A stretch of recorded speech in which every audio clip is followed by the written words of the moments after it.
This video starts a series about introduction to macros and VBA code.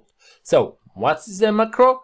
In most cases, it's a synonym for VBA code that we run. So it's almost the same thing, but sometimes we differentiate and we call macros the VBA code that was recorded by Excel, record macro command.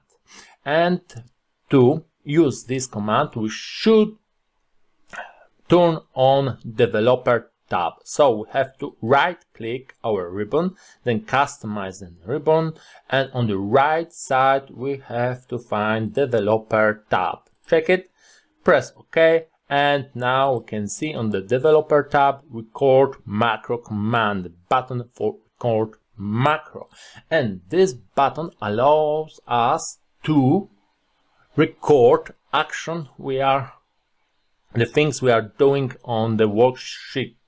So for example, formatting cells, putting values in cells, changing size, etc. And it's good place to start learning about VBA code.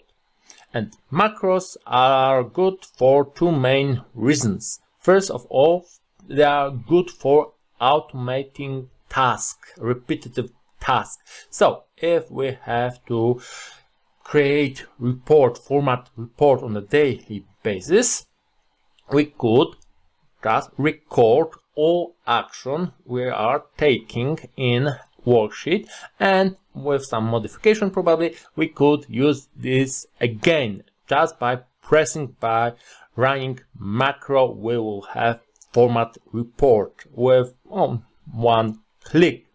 And VBA code allows us to do some things that are not possible with Excel function or very hard using Excel function, and in case of VBA it could be much simpler, or somebody could already write proper code for this task. And we have to remember that to save macro we have to use in our new Excel extension XLSM, so M for macros. We could run macros on XLSX, so standard extension for Excel, but Excel won't save macros in those files. So we should use XLSM extension to save macros.